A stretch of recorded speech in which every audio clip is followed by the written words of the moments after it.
Emmanuel de Dinchin, je suis un des fondateurs, dirigeants fondateurs de Massey Analytics. J'enseigne par ailleurs à Sciences Po depuis 17-18 ans. J'ai certains d'entre vous, en l'occurrence Stan, comme élève par ailleurs en Master Sécurité Internationale. Je ne suis pas du tout journaliste, Gilles non plus. On n'a pas du tout ce background-là. On est venu un peu à travailler sur les thématiques journalistiques complètement par hasard, parce qu'on dirige une société qui s'appelle Massey Analytics, qui fait de l'analyse géospatiale dans les zones fragiles, zones de conflit.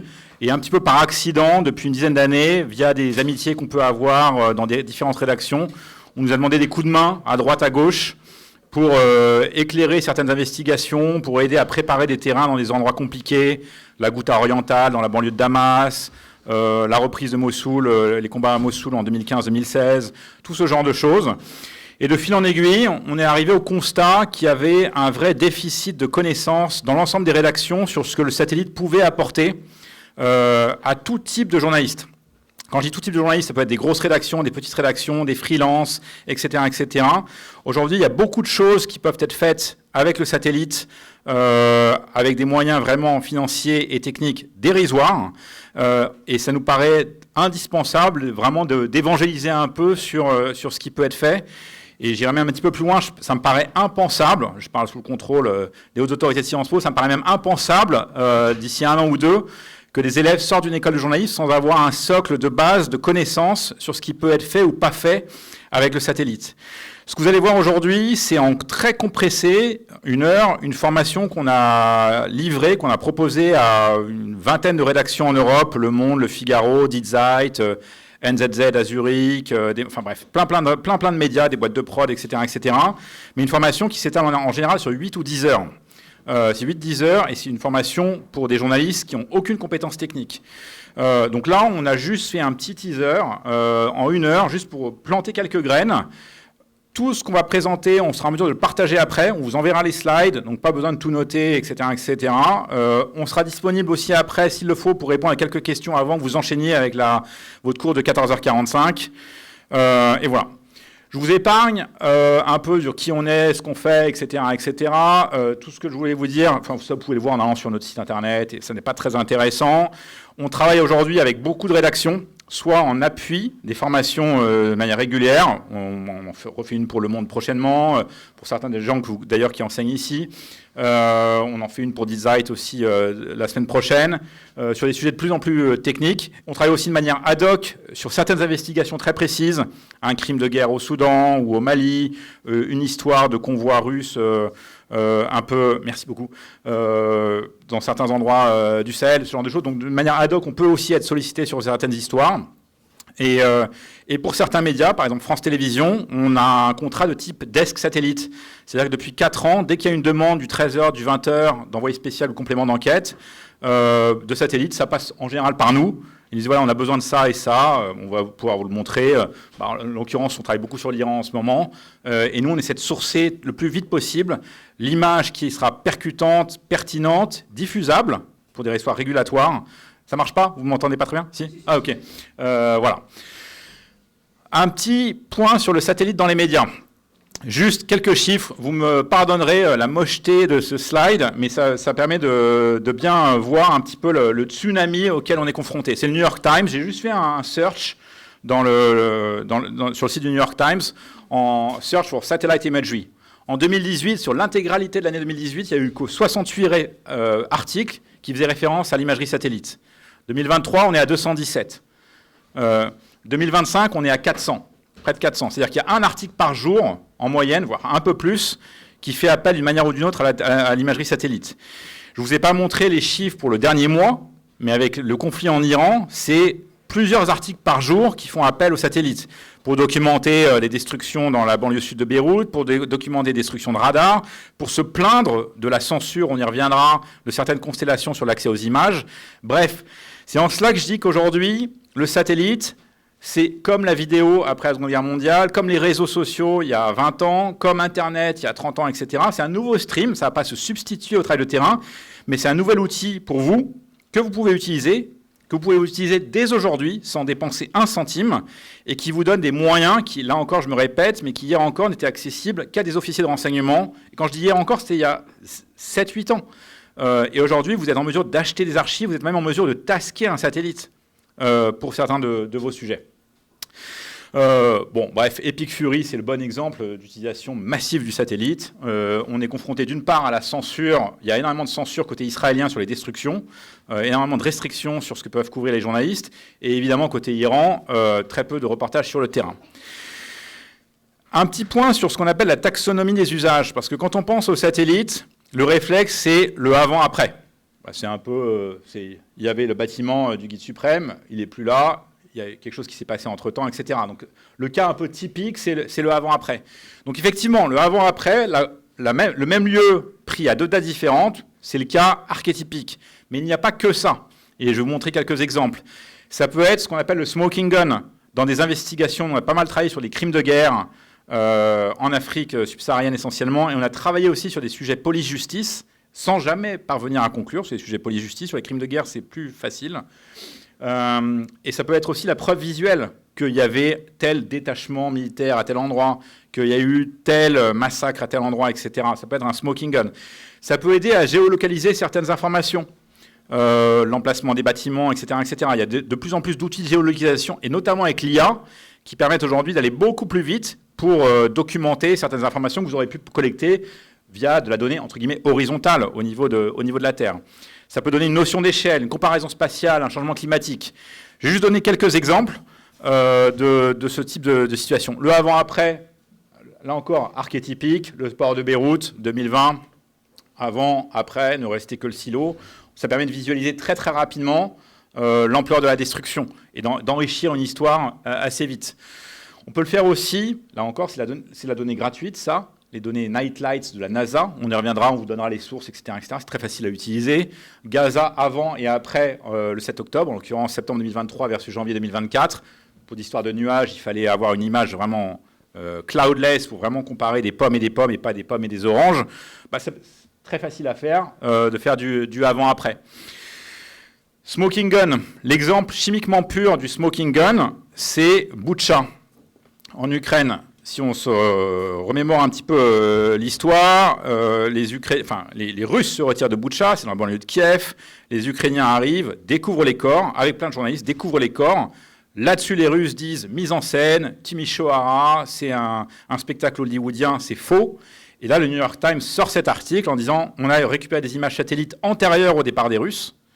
La disposition des corps est exactement identique. C'est la preuve absolue que ce n'est pas une mise en scène ukrainienne et que par conséquent, après il y a eu un petit caveat, mais on n'aura pas le temps d'en parler, c'est la preuve absolue que les crimes ont pour origine les forces armées de la Fédération de Russie.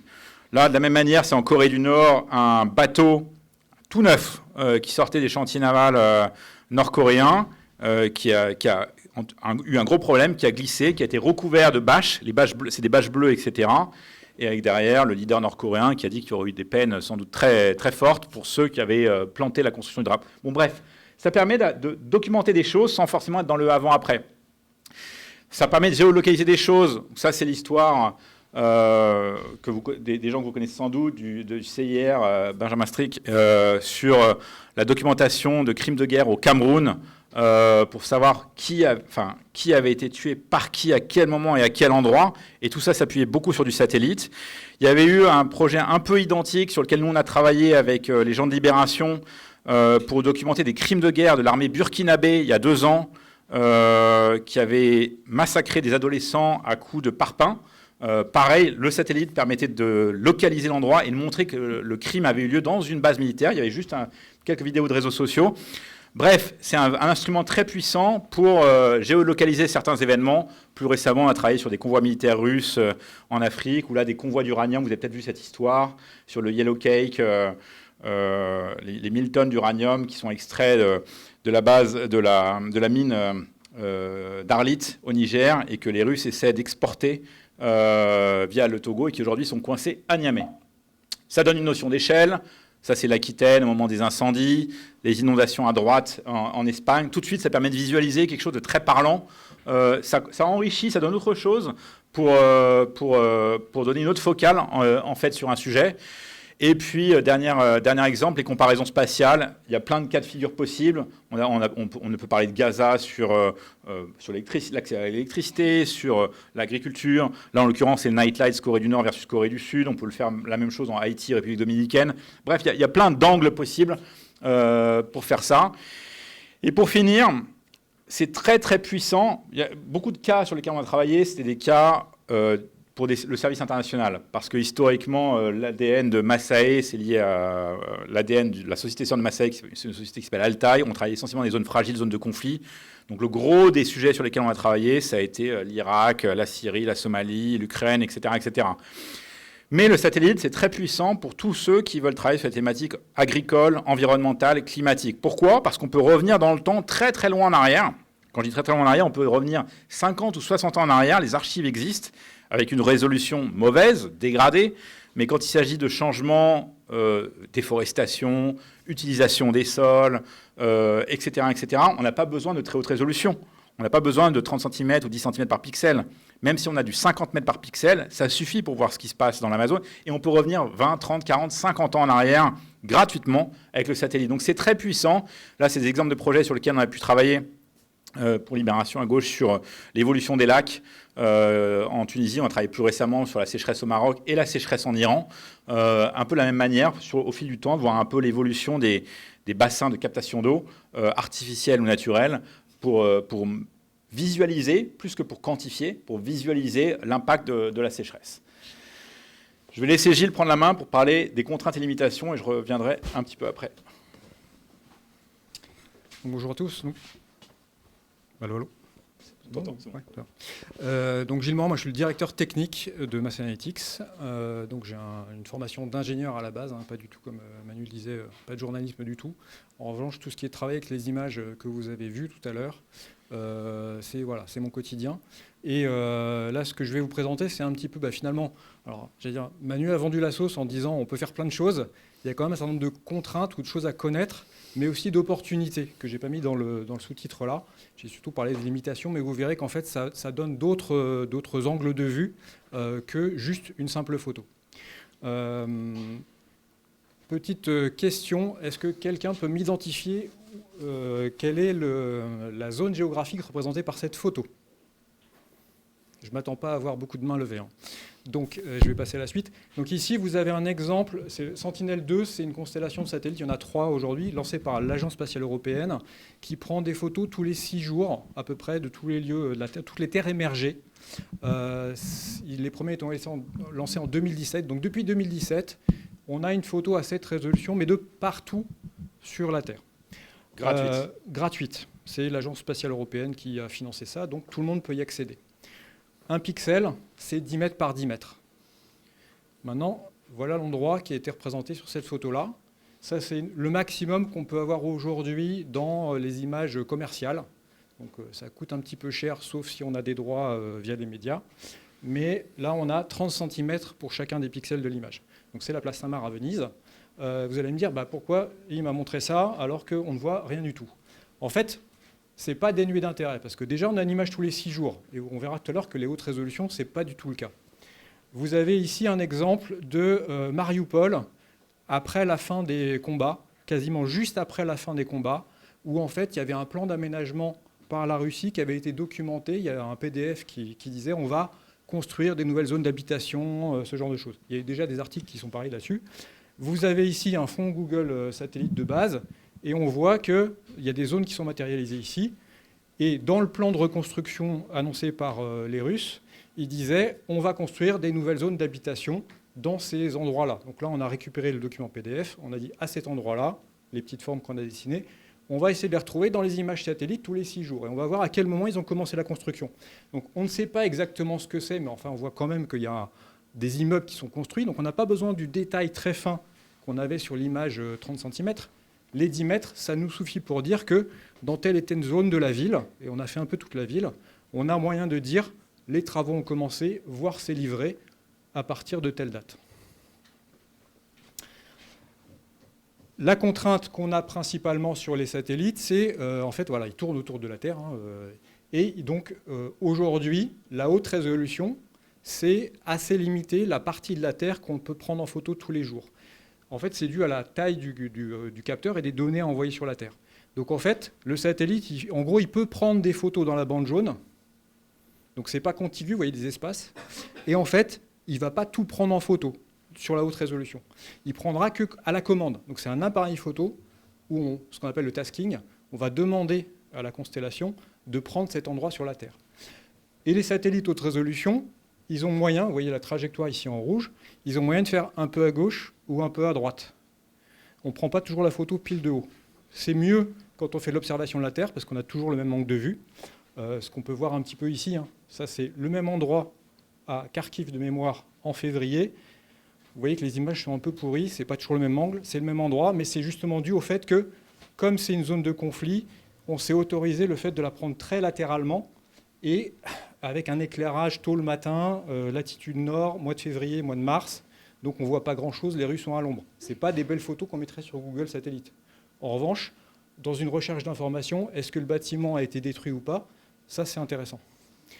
Voilà, donc finalement, les images haute résolution, en fait, ça va dépendre de... C'était pas une question? On ne va pas vous entendre. J'ai pas bien compris quand vous dites on va décider ou on va choisir quelle photo prendre. C'est pas un chemin qui est tracé. Vous pouvez choisir le. Alors, et qui ont du coup. Le satellite va suivre la ligne rouge. Ça, il dévie pas. Donc il va, enfin la Terre tourne, voilà, et le satellite a son orbite. Donc la Terre va présenter un endroit différent en face du satellite. Donc, globalement, ça revient à ça. Et donc, dans le programme, on va dire, on sait au-dessus de quoi il va être à telle heure, tel jour. On va passer une commande en disant moi j'aimerais bien avoir une photo de tel endroit à tel moment. Donc ça, c'est ce qu'on appelle le tasking. Donc là, quelqu'un peut commander, je dirais vous et moi ou presque, globalement.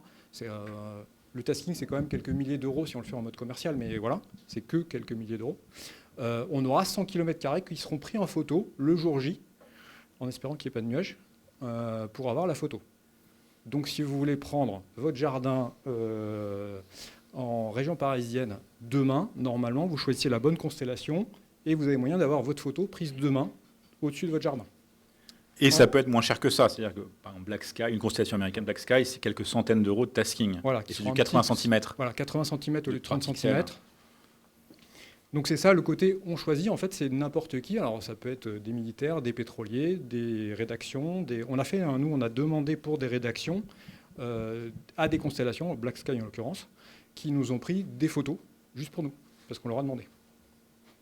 Et en tant qu'individu, vous pouvez aussi. Il y a des applications qui existent, c'est assez simple, assez straightforward.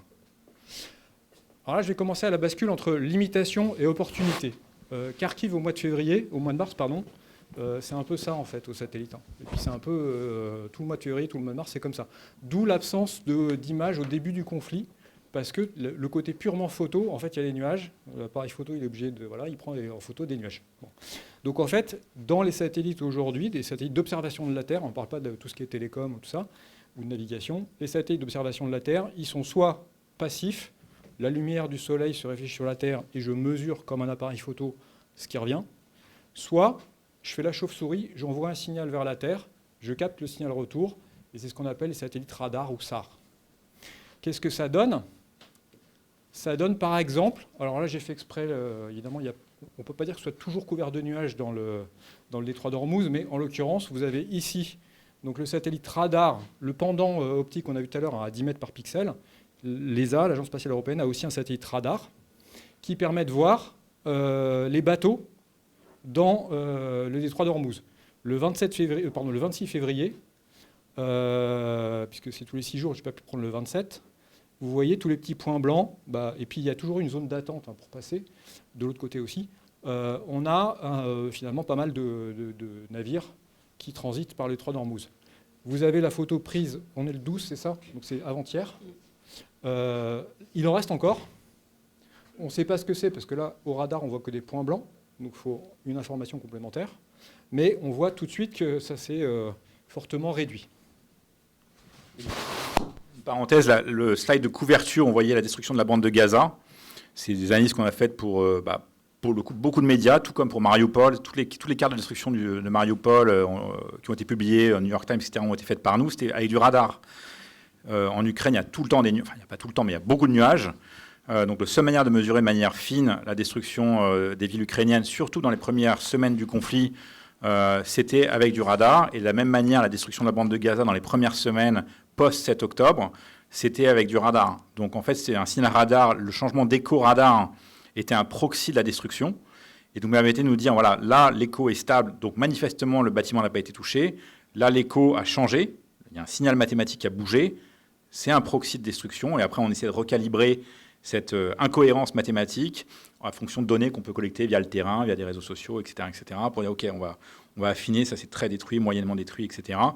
Et donc, c'est toutes les cartes que vous avez pu voir dans le monde, dans Reuters, AP, etc., où il y a ces grosses cartes de la bande de Gaza coloriées, etc. C'était fait soit par nous, soit par nos équivalents américains voilà, qui font exactement la même chose. Et typiquement, il y a un problème de représentation, on en parlera un petit peu tout à l'heure, mais en fait, il y a ce que le satellite capte, des analyses qu'on fait par-dessus, et comment on le visualise et on le publie. Donc là, en l'occurrence, vous avez vu les images noir et blanc toutes moches là, qui ne passent pas à la télé.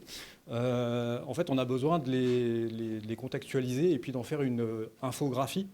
Et donc la matière source, qui est les pixels qu'on aura détectés comme étant impactés par la destruction, nous, on va fournir, c'est ce qu'on fait, typiquement ce qu'on a fait ici, on fournit une espèce de fichier numérique qui dit à tel endroit, beaucoup impacté, pas du tout impacté. Et ça devient un masque pour l'infographique de Reuters qui met son joli fond de carte, qui met des couleurs rouges, qui met du contexte par-dessus. Et c'est ça qui sort dans la publication. Alors souvent, on va calibrer cette information. Pardon. Reposez votre question. Ouais. Merci. Comment vous mesurez les degrés d'impact, enfin les différencier? Alors là, on commence à avoir un peu d'expérience. On a commencé en 2017 sur Mossoul. Voilà, donc on commence à maîtriser un petit peu la chose. En fait, on va aussi utiliser de l'information disponible publiquement. Il y aura des photos qui ont été prises. Il y aura voilà, un certain nombre de points. Alors maintenant, on a même des sites spécialisés dans le suivi qui vont donner... On a GeoConfirm, par exemple, qui publie des informations. Donc ça, c'est l'OSINT qui publie des données. On a l'UNOSAT, une agence des Nations Unies, qui analyse dans certains cas, ils ont des missions, hein, ils font des espèces de glide, enfin, bref, ils ont des campagnes d'activation, ils mettent des moyens, donc ils achètent des images, ils ont des gens qui regardent les images et disent ça, détruit, pas détruit, telle date, depuis telle image. Et donc ça nous sert de point de calibration pour dire... et là, en fait, il nous suffit de, on va dire, 4 ou 5 points sur l'intégralité de la zone pour affiner les seuils de déclenchement. Et donc après, on peut faire ça sur toute la carte. Et parfois, on n'y arrive pas. Par exemple, on a voulu faire à un moment les mêmes types d'analyses sur les destructions des villages près du lac Tchad par Boko Haram. Et en fait, il y avait beaucoup de végétation, etc. Et on n'y est pas parvenu. Donc cette technologie radar, elle marche très bien dans le bâti urbain dense, type Gaza, type les villes ukrainiennes, type Mossoul. Beaucoup moins bien dans les zones d'habitat plus épars, aux zones rurales ou aux zones à très forte végétation. On a eu le même problème à Goma, quand il y a eu la prise de Kivu, de Goma par le M23, etc. On a voulu regarder un peu, ça donnait rien du tout. Ça marche pas à tous les coups. Ça, c'est une phrase à retenir. Le satellite, ça marche pas à tous les coups. On se prend quand même beaucoup d'échecs. Ça s'améliore, mais c'est quand même très souvent, on heurte une impasse. Donc là, on ne va pas rentrer dans les explications techniques. Hein. Il y a une raison, c'est la végétation. Et quand on est mixte végétation urbain, ça devient compliqué parce que la végétation bouge, donc on a de la perte de cohérence. Donc, j'ai parlé du radar et en fait, finalement, ça fait juste 50 ans qu'on envoie des satellites. Qu'est-ce qu'on envoie? On n'envoie pas que des appareils photo, on envoie un certain nombre de capteurs qui peuvent mesurer plein de choses, du proche infrarouge, l'ultraviolet, des tas de choses, du signal radio, parce que, en fait, l'atmosphère, il est perméable à un certain nombre de bandes de fréquences. Je ne rentre pas dans la technique, mais en gros, vous avez deux grands trous. Vous avez les ondes radio, genre transmission, c'est pour ça qu'on arrive à faire du GPS, de la télé, tout ça. Ça passe dans cette fenêtre ici, la fenêtre, ce qu'on appelle la fenêtre radio. Tout ça, c'est l'atmosphère, donc le pourcentage d'absorption de l'atmosphère. C'est complètement, si vous voyez du gris, c'est-à-dire qu'en fait, il n'y a rien qui passe. Dès que vous avez un trou, c'est que ça passe. Donc on peut mettre quelque chose qui mesure depuis le haut. Et vous avez là, ce qu'on appelle la fenêtre optique, donc rouge, vert, bleu qu'on voit classiquement, plus un petit peu d'infrarouge. Et donc, en fait, on s'est amusé à mettre des capteurs dans l'espace que dans ces trous-là. Mais ça veut dire qu'on n'a pas que la photo classique, on a aussi de l'infrarouge, de l'ultraviolet et des rayons X et ce genre de choses. Ce qui nous permet de faire des choses au-delà du visible. Vous avez ici un exemple, les feux de forêt en Gironde. Si je vous mets juste la photo Sentinelle-2, ce qu'on appelle RGB simple, hein, le côté visuel, la photo classique, en fait, on ne voit pas très bien. Alors évidemment, on voit un peu des de la fumée. On voit des zones un peu noirâtres parmi le vert foncé. Ce n'est pas très visible. Vous voulez le quantifier. En fait, vous avez utilisé des algorithmes qui vont utiliser les autres bandes de fréquences qui ont été captées par le satellite. Un Sentinelle-2, il a le rouge, le vert, le bleu, plus 10 autres bandes de fréquences. Donc, avec le proche infrarouge, on fait des calculs, et on pourra dire, si je dépasse un certain seuil, ça veut dire que le truc a brûlé il n'y a pas longtemps. Et donc, on peut faire des visualisations de ce type. Là, vous avez un site internet, vous verrez le lien, il est à la fin de la présentation. Je ne présenterai pas comment il fonctionne, mais c'est gratuit. Vous y allez, vous pouvez cliquer sur ce Burned Area Detection. Si vous cliquez sur le chevron, vous avez le détail, un peu d'explication en langage commun de ce que ça fait pour arriver à cette visualisation-là. On aura la même chose sur les inondations. Il y a un truc qui s'appelle le Normalized Difference Water Index, qui va utiliser d'autres bandes de fréquences dans le tas et qui permet de faire une vraie différence entre qu'est-ce qui est de l'eau de qu'est-ce qui est pas de l'eau. Cette image-là, on est au même endroit. Ça, c'est les inondations dans le Pas-de-Calais en 2023, novembre 2023. C'est assez dur finalement. On se dit, ouais, de l'eau des champs, c'est pas pareil, je vais les voir. En fait, non. On a de l'eau un peu verte. On a des champs en novembre, voilà. Et donc, c'est plus compliqué sur une image. Là, on a une vraie différence. Maintenant, ça, c'est toujours pas très... à communiquer au grand public, il faut l'expliquer. C'est quoi les taches bleues, c'est quoi les taches vertes, voilà. Donc en fait, le travail derrière, c'est une fois que je sais, oui, j'ai une inondation, ça couvre telle ou telle période, j'ai des points intéressants qui ont été inondés, comment j'arrive à transformer ça en quelque chose que je communique. Et donc là, vous avez un autre exemple, c'est le barrage de Nova Kakhovka, ici, en Ukraine. Quand il a cédé, l'inondation qui a suivi, comment je la matérialise. Et donc là, c'est des gens qui font des analyses avec ces trucs-là, qui convertissent ça dans une couche bleue et qu'on vient mettre sur un fond satellite en disant le avant-après, mais juste sur la partie qui est inondée pour la matérialiser. Un dernier, je pense que c'est le dernier exemple, Sentinelle-2, alors le jour de l'attaque, le 7 octobre, j'allais dire coup de bol, excusez-moi, mais le 7 octobre, il y a eu un passage Sentinelle, je vous ai dit tous les 6 jours, donc potentiellement, c'était pas le 7 octobre. Bah là, il y en a eu un le jour de l'attaque. Ça, c'est alors toute la partie festival, je ne sais plus exactement où il est là-dedans, il est peut-être bien par ici. Cette image-là, on voit qu'il y a de la fumée, tout ça, ce n'est pas des nuages, clairement, mais on ne voit pas très bien où. Il y a des moyens d'utiliser, donc il y a un thème Wildfire qui va utiliser justement ces bandes spectrales supplémentaires pour dire en fait, le côté brûlé, il est plutôt là. Donc si j'ai envie de voir un endroit particulier, bah derrière, je peux aller investiguer ce qui s'est passé à tel endroit, plutôt que dans une espèce de nuage qu'on aura par ailleurs. Le problème qu'on a là-dessus, par rapport à celle-là, là on voit que c'est une fausse image. On a fait une infographie, on a mis du rouge plat par-dessus une image satellite. Ici, on ne sait pas trop si c'est un incendie en cours ou pas.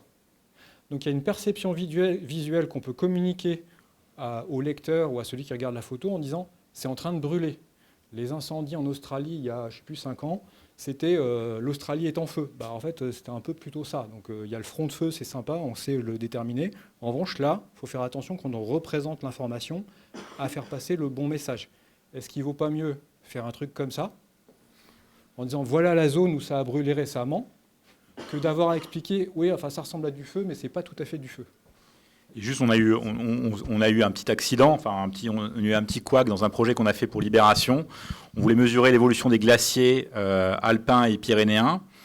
Un glacier, à l'image satellite, c'est moche, c'est grisâtre un peu, enfin c'est pas blanc parfait, etc. Donc on a colorié tous les glaciers de manière artificielle en blanc. Ça nous paraissait évident et de voir l'évolution un petit peu au fil du temps. Et derrière, il y a quelqu'un du CNRS qui nous a dit attendez là, en fait vous donnez du grain à moudre à ceux qui contestent ce genre de propos, parce qu'on a l'impression que vous manipulez les gens en coloriant artificiellement en blanc quelque chose qui ne l'est pas, même si au final la conclusion est la bonne. Donc en fait, je dis ça parce qu'au début, on ne le voyait pas forcément dans nos travaux avec les rédactions, qu'il faut tout le temps avoir ce dialogue avec les équipes d'infographie ou cartographie. Et avec Le Monde, c'est beaucoup comme ça qu'on a travaillé. Au départ, c'était avec le service carto, etc., pour vraiment se dire quelle est la visualisation qui fait qu'on ne manipule pas le lecteur pour être sûr qu'on ne dise pas de bêtises, quoi. Et du coup, ces décisions, vous travaillez beaucoup avec les journalistes, là par exemple, pour prendre ce genre de décision pour les inondations. Vous voyez avec eux quelle carte? Alors nous on prend pas de décision. Ok, Nous on met juste l'accent. Vous faites des propositions Voilà, c'est pour et ça. vous leur dites qu'est-ce qui vous convient le mieux selon. Exactement, on dit voilà les conclusions, on met des warnings. C'est aussi pour ça qu'on a fait toutes ces formations. C'est toute la section sur la grammaire visuelle de l'image satellite. Cette grammaire, il faut l'écrire aujourd'hui. Personne ne sait trop, il n'y a pas de code. Or, on sait qu'il y a un problème de confiance dans les médias, etc., etc. Donc il faut vraiment bien réfléchir sur comment on va... Et c'est beaucoup plus dur en télé, par exemple, qu'en presse écrite. En télé, une image satellite, ça va passer 2 ou 3 secondes à l'antenne. Qu'est-ce qu'on fait pour que ça soit clair pour les gens sans qu'on ait manipulé les gens? Enfin, manipulé, on ne cherche pas à les manipuler. Mais ce n'est pas nous qui prenons cette décision. On essaie juste d'éveiller, de proposer des pistes, et voilà, quoi. Donc nous, notamment, en formation, on présente ce qu'on vous présente là en disant « Attention, ça a l'air joli, la petite flamme, là, mais en fait, ça peut être perçu comme, donc faites plutôt les taches rouges. » Après, nous, ce qu'on va faire, c'est plutôt livrer, quand on travaille en collaboration, livrer le fichier brut en disant « Là, ça a brûlé, ça n'a pas brûlé. » Et c'est l'infographie du journal qui va prendre avec sa charte graphique et faire l'emballage en ayant eu le petit « Attention, faites pas n'importe quoi », le petit type. Pour revenir sur Gaza, par exemple, la question s'est posée sur Gaza, on a livré des cartes, et les gens ont dit, est-ce que du coup vous pouvez computer le pourcentage d'immeubles qui ont été détruits à Gaza?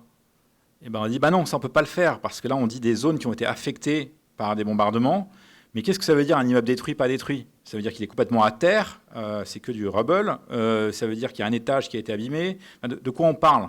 Donc on nous a forcé la main pour dire il faut des pourcentages, etc. On a toujours refusé de le faire, parce qu'on s'expose, ça ne tient pas la route d'un point de vue mathématique, quoi. On n'est pas assez robuste pour faire ça, quoi. Pour ce qui est des licences d'utilisation alors c'est un peu une contrainte, ça. On n'a pas le droit... en gros, quand on achète une photo satellite, alors il y a la partie Sentinelle, les basses résolutions. Là, vous allez sur le site qui sera dans les outils à la fin.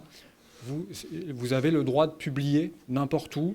Il y a une petite phrase à marquer en disant que ça vient de Copernicus, sponsorisé par l'Agence spatiale européenne. Ça suffit, c'est bon. Les images commerciales, donc les constellations haute résolution, en gros, il faut avoir un droit de publication.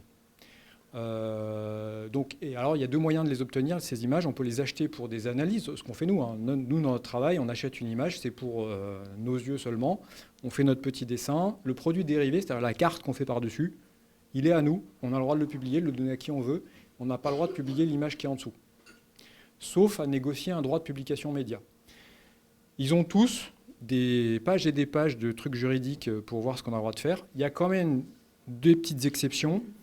Alors je ne vais pas rentrer dans les détails, mais en gros, si c'est un extrait qui a perdu ses références géographiques, qui n'est pas trop gros, on a le droit de le mettre dans des médias sociaux, ou nous, si on fait une présentation PowerPoint pour faire du développement business, on a quand même le droit d'inclure cette petite image. Ce n'est plus une information géographique, haute définition, qui est le cas de l'image source. Donc après, il faut aller demander la permission. Alors nous, ce qu'on a fait, pour justement, avec ces relations avec les médias, c'est on a les contacts. Alors ils sont aussi accessibles publiquement, ils répondent ou pas, ça dépend. Donc vous avez Airbus, il y a des gens qui sont relations médias et qui vont dire je vous donne le droit de publier l'image ou pas, voire de donner l'image. Ce n'est pas une question de coût, c'est pas plus cher la licence média, c'est est-ce que je vous donne le droit de la publier ou pas, c'est tout. Parfois, et la plupart du temps, quand on demande l'image, ils la donnent, on n'est même pas obligé de l'acheter, et ils disent ok, celle-là vous avez le droit de la publier. Un Airbus n'aime pas trop les zones de conflit. Ils ont quand même publié la destruction du bâtiment de Khamenei, c'est une Airbus. C'est un peu, j'allais dire, à la tête du client, mais ça dépend. Géopolitiquement, c'est eux qui choisissent s'ils la publient ou pas. Vous avez d'autres constellations qui n'auront pas tout à fait, alors c'est Airbus, les Européens, vous avez des Américains avec, alors ex-Maxar, ils ont changé de nom, ils s'appellent Ventor maintenant, mais ils ont leur propre politique. Vous avez Planète, Manu en parlera tout à l'heure, sur les limitations que vient d'imposer Planète sur la publication des images. Mais voilà, en gros, si vous faites une enquête, vous pouvez acheter l'image sans droit média. Vous faites votre analyse, vous vérifiez un point. On parlait d'enquête sur des exécutions sommaires en Afrique. Vous avez quelques journalistes et des gens qui font de l'osine qui vont dire « Ok, j'ai la preuve que c'est là. » Et quand on a fait ça, on peut éventuellement, si on veut vraiment publier avec l'image, sinon on fait juste une carte, on peut demander le droit de pouvoir utiliser l'image pour la publier. Mais on a payé quelques euros, quelques centaines d'euros pour avoir l'image. La société qui est la plus ouverte et qui donne le plus d'autonomie aux médias, c'est Planet Labs. Et eux, ils ont des plans médias. C'est-à-dire que vous avez votre rédaction qui va payer un abonnement. Et dans le cadre de cet abonnement, vous pouvez non seulement acheter de l'archive, enfin récupérer de l'archive, ça vient dans le quota, mais ensuite, vous pouvez aussi tasquer, donc demander une prise de photo à la demande dans le cadre du volume qui a été négocié par votre rédaction. Il y a plein de grosses rédactions maintenant qui ont l'abonnement Planète. Enfin, qui l'avaient jusqu'à cette semaine, pour des raisons qu'on va évoquer dans quelques minutes. Voilà. Si jamais vous n'avez pas l'autorisation de publier ou c'est trop compliqué, c'est urgent, en fait, il y a toujours des astuces. Vous avez construit votre histoire, vous avez vos preuves, vous avez acheté votre image mais pas le droit de la publier, vous avez vérifié que c'était bon. Bah, en fait, vous faites une espèce de story autour d'un fond satellite de base de Google. Et puis, vous racontez votre histoire par-dessus.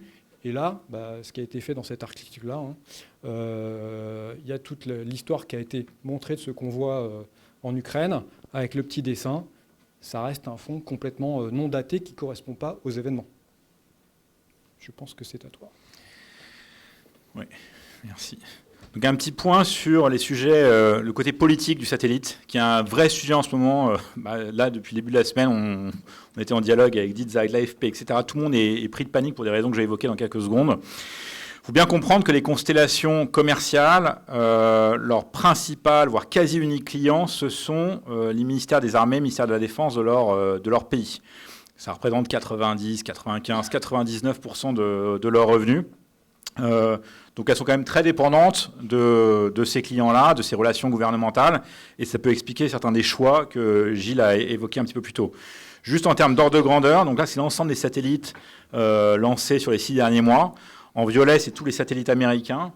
En vert, c'est tous les satellites chinois. Les 2/3 des satellites lancés dans les derniers mois sont des satellites américains, mais on aurait fait l'analyse sur 3 ans, ça aurait été exactement le même ordre de grandeur.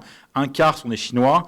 Et le reste du monde se partage un petit peu les miettes. Donc c'est quand même une industrie qui est archi dominée aujourd'hui par les Américains, et il y a des conséquences à cela assez claires. Aujourd'hui, il y a plusieurs manières. Oui. Pardon. Ce sont des satellites commerciaux ou Là, c'est les deux, c'est tout. Et c'est pas que l'observation de la Terre, by the way. C'est aussi les satellites de communication. En gros, il y a quasiment 1000 satellites lancés chaque année depuis 3-4 ans, mais beaucoup sont des satellites de communication versus ce qu'on appelle EO, Earth Observation, qui sont des satellites qui permettent de faire du radar, du RGB, comme on l'a dit. La fraction, on va dire, satellites de renseignement, il y en a 2 sur les 40. Voilà, c'est l'épaisseur du trait, là. Les conséquences de ces choix politiques, c'est, vous le savez déjà, dans Google Maps, quand vous êtes en France, vous voulez aller voir les bases militaires à l'île Longue, où Macron a fait son discours sur le nucléaire, ou à Toulon, où il y a Charles de Gaulle, ou à le siège de la DGSE. Vous ne pouvez pas. À l'inverse, vous utilisez Baidu pour voir un peu ce qui se passe à l'île Longue, etc. Vous pouvez. Ça marche dans les deux sens. Il y a des effets stressants à ça qui sont assez intéressants. Il y a eu pas mal de papiers là-dessus. Voir quelle nation floute quoi est un bon indicateur et après aller chercher ce qui est flouté via d'autres constellations. C'est toujours un exercice assez marrant à faire. Google Earth floute beaucoup d'images sur la zone Israël-Gaza. Non seulement il y a du floutage d'images, mais il y a pire que ça. Ça, c'est un sujet sur lequel on a un petit peu travaillé. Je sais pas, au début du conflit à Gaza, il y a le bureau de l'AFP qui a été touché par un tir venant d'un tank israélien. L'image satellite existait chez Maxar. Elle a été demandée par des rédactions. Maxar a dit qu'elle n'existait pas. Il se trouve qu'on a travaillé avec ces rédactions sur ce sujet-là, donc on sait qu'elle existe, elle n'a pas été donnée. Donc à chaque fois, il faut bien comprendre que les constellations, elles ne sont pas complètement libres de ce qu'elles peuvent faire. Et le sujet dont je voulais parler, que j'évoquais à 2 ou 3 reprises, ce qui s'est passé cette semaine, depuis le début du conflit en Iran, les 2 grosses constellations, donc Maxar, qui s'appelle Ventor, et Planet, avaient dit qu'elles mettaient des embargos de 48 ou 96 heures sur la diffusion d'images des pays du Golfe, pour ne pas informer les autorités iraniennes de l'efficacité des frappes. Donc en gros, il y a un gros embargo, une grosse censure quand même sur les sites frappés et le niveau des dégâts qui ont été faits. Et depuis ce week-end, Planet est passé à 14 jours. Donc des rédactions qui ont l'abonnement Planète, qui paient quand même rubis sur ongle des milliers d'euros par mois pour avoir accès illimité à Planète, etc. On leur dit pas de problème, tu peux utiliser Planète pour couvrir ce qui se passe en Norvège ou en Autriche ou je ne sais quoi. Par contre, la guerre en Iran, qui est quand même le gros sujet du moment, ça c'est niette. Tu pourras avoir accès aux images que dans 14 jours. Donc on est dans une situation complètement hallucinantes aujourd'hui, où des rédactions occidentales, pour suivre un conflit au Moyen-Orient, ceux qui ont des abonnements avec des constellations américaines sont obligés de passer par des constellations coréennes ou chinoises pour essayer de documenter ce qui se passe dans des pays alliés, quoi. La France a une base à Abu Dhabi, etc., etc. Donc là, vous tapez planète, journaliste, scandale, machin, vous aurez la tonne de gens qui râlent et qui ont raison de râler, parce que c'est vraiment problématique. Mais ça souligne une fois encore cette vulnérabilité quand même, qui est liée au fait que les constellations sont quand même des constellations politiques, enfin politiques dans le sens où elles sont soumises à des injonctions politiques. Elles ont beau dire le contraire. On a reçu un courrier, nous aussi, je ne sais pas si c'est dans l'extrait de Elliot Higgins de Bellingcat, mais dans le long courrier, ils disent, voyez, après avoir consulté en interne et en externe, nous avons conclu que, etc., etc. Bon, c'est toujours un peu ambigu, mais voilà. On a toujours moyen de contacter son success manager chez Planet pour savoir si c'est là on a le droit de... Ouais, voilà, support at Planet, ouais. Bon, bref.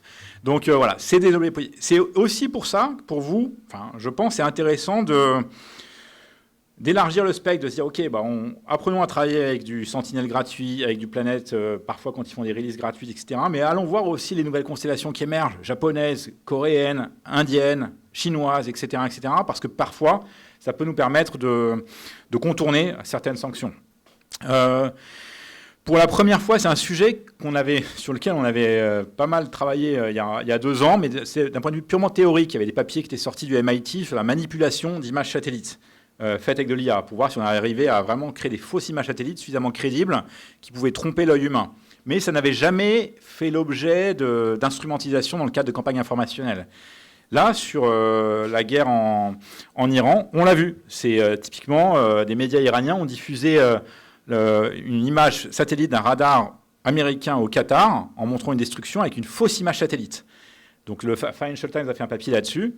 Et la fausse image satellite, on se rend compte en fait que c'est l'image before, c'était before il y a 3 ans, mais les voitures sont garées exactement au même endroit, il y a 3 ans et le jour de la destruction. Et en fait, tout ça, c'est une fausse image satellite. Donc oui, l'emprise radar avait été touchée, mais pas du tout dans les mêmes proportions que ce qu'on pouvait imaginer au préalable. Donc là encore, pour vous, journalistes, c'est hyper important de se dire, voilà, j'ai une image satellite, je sais comment sourcer cette image satellite, est-ce que je peux déjà vérifier qu'elle existe, qu'il y a eu vraiment une prise de vue qui date de tel jour ou pas. C'est très facile à vérifier, ça, de voir si elle existe en archive ou pas.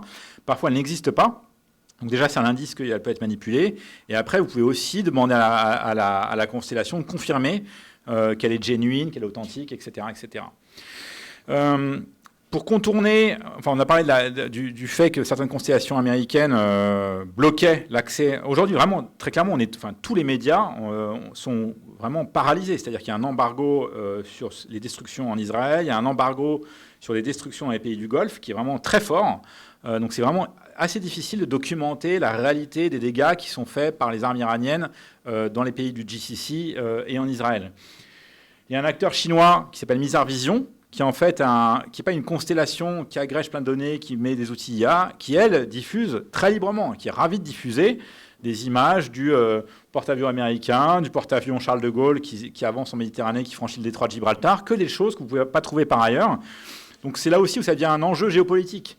L'accès aux données satellites à des fins informationnelles et pour irriguer des rédactions, ça devient quelque chose d'assez sensible et intéressant à observer. Je conclus. Attends, non, vas-y. Non, c'est toi ah, pardon. Les petits outils, je préfère que toi qui les présentes. Je ferai le dessin. Pourquoi les sociétés de satellites commerciales ont aussi peur de pays et comment les pays peuvent punir les sociétés qui... Ah bah c'est...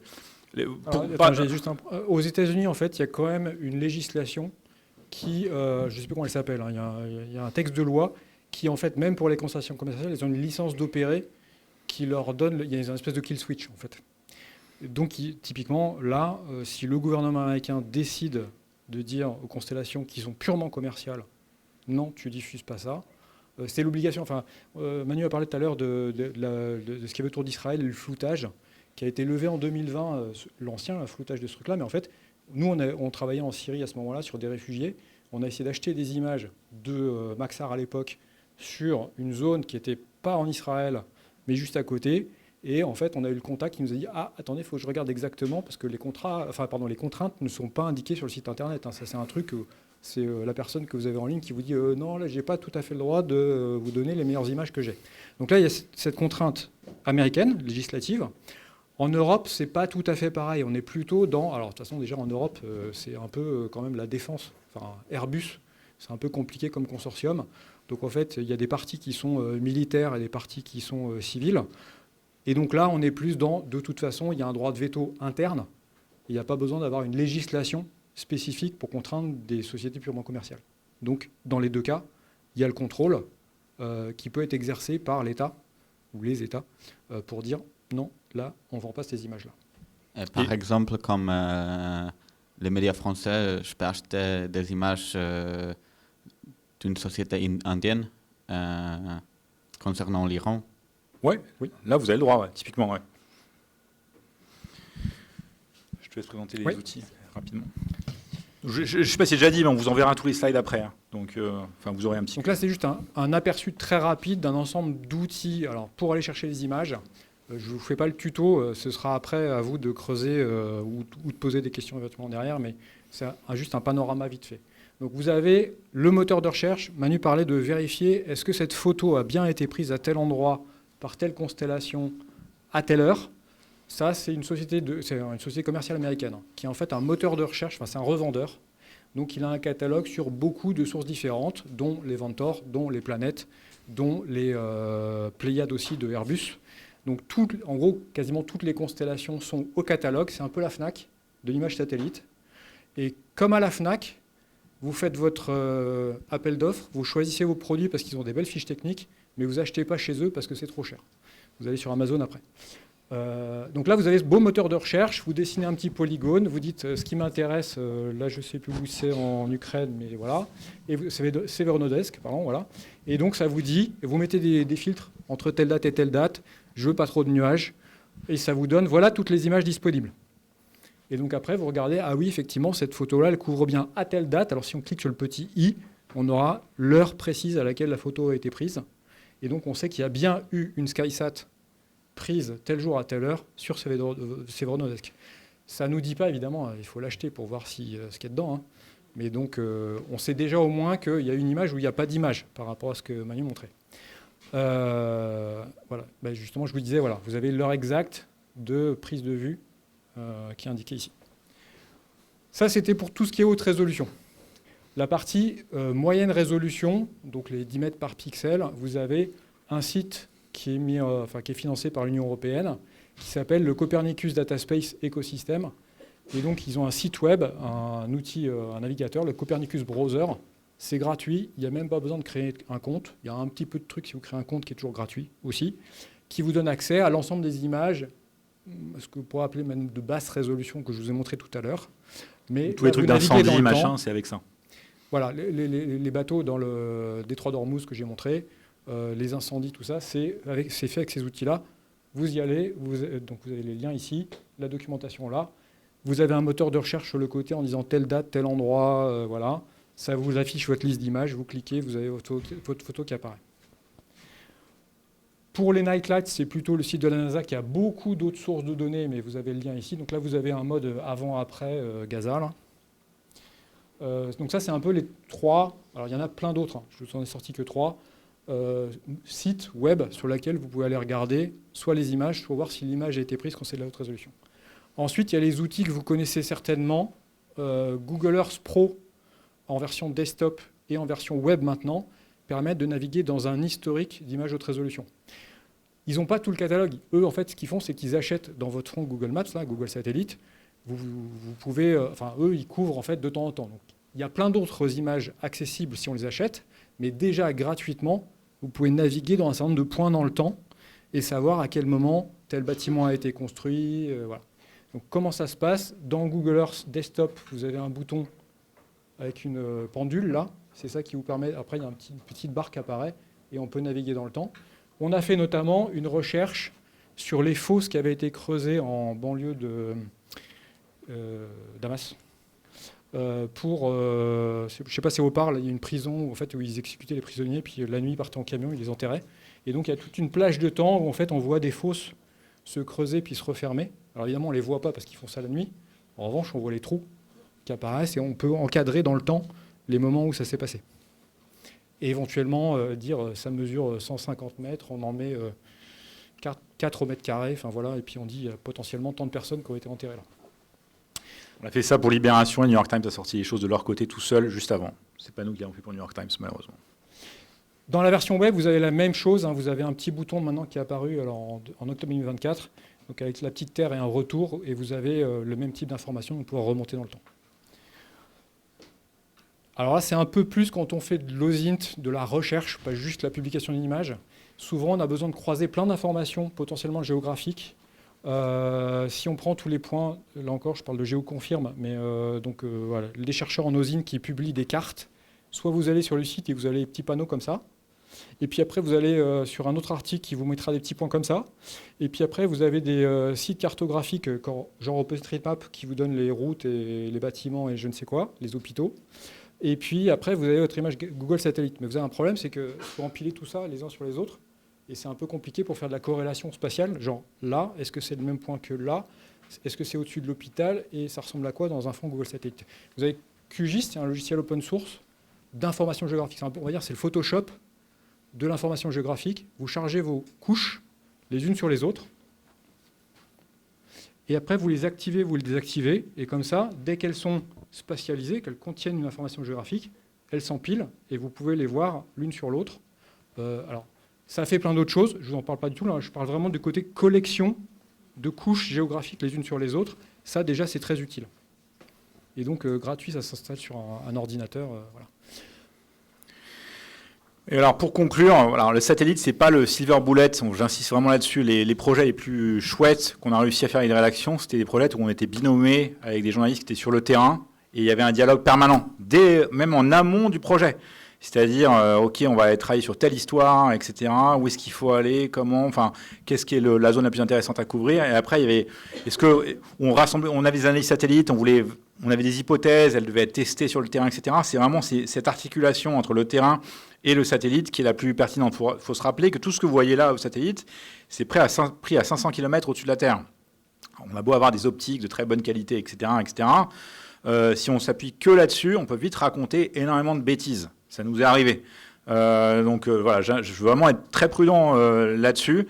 Ça éclaire des histoires, ça apporte un nouvel angle, ça permet de trianguler l'information, mais tout seul, le satellite, d'après moi, c'est pas assez pour construire des histoires très solides. Ça ne nous permet pas non plus de distinguer la causalité de la corrélation, de voir un peu dans quel sens marchent les histoires.